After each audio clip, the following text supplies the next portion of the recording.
welcome back to the Built by Miller channel. So we have an update for you on a 300ZX. As you can see, we've got another Z32 motor right here in front of us, and I'll tell you what happened. So we were able to get the motor rebuilt, put back in the car, get the car running and everything. However, there was an issue. Cylinder number 5 had 30 PSI, and we've got a fried piston ring. It did, however, make the drive from Virginia to here, to South Carolina. 9 hours. It made it twice. Yep. So it runs, and it's actually got some power, but you know, we're not running on all 5 cylinders, so we got to fix that. So what I did as a quick solution is I just picked up a used JDM motor, and we're gonna begin to strip this thing down so we can swap them out. We're gonna swap this motor for that motor. We will fix the built motor, however. It's just gonna be a backup in case we blow this one, but we're not gonna swap out all the internals, the upgraded like Ford stuff from that one. We're just gonna keep it in there because he says the stock internals can handle 500 horsepower, but yeah, and if not, we'll just make sure it's got a conservative tune. So yeah, I think it'll be all right. Keep the boost down and it won't explode. It'll be all right. So if you're doing a JDM swap, we'll kind of show you how to do it. Maybe not step by step, but again, this is just a quick solution to get the car running as fast as possible. That way we can enjoy it. Driving, yeah. Yeah. And yeah, here we go. We'll start the time lapse now.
Alright, so quick update.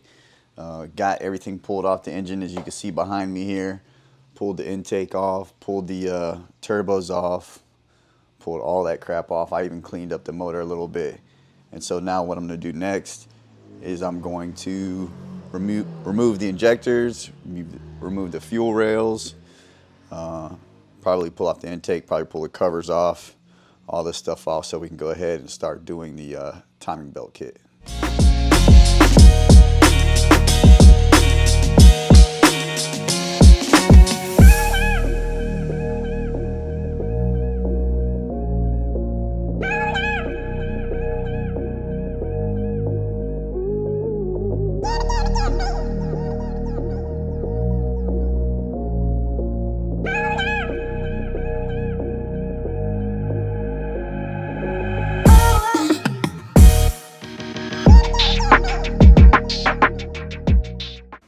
Alright, so quick update.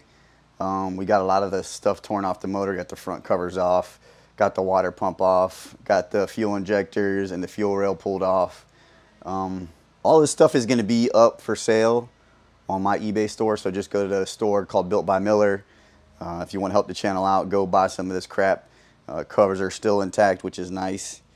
I'll put all this crap up there for sale, as well as the upper intake manifold and all the other stuff I pulled off of this motor. So if you want it, go there. All my stuff has a or better offer, so just make me a decent offer and say, hey, I watched your video, and I'll more than likely accept it.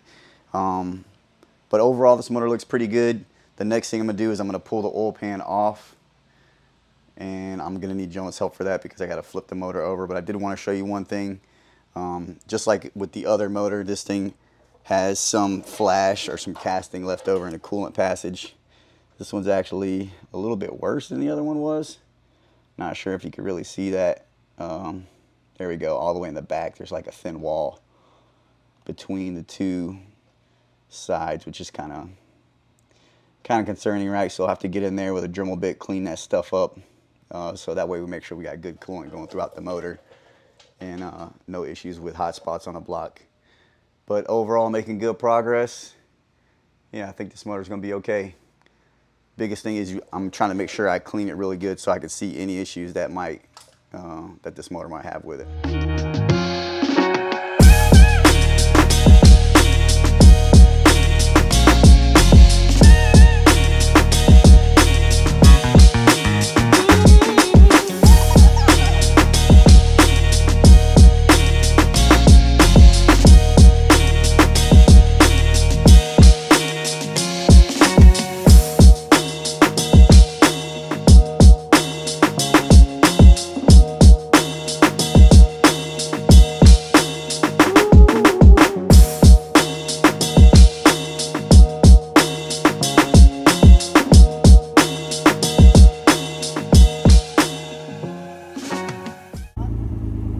Now go.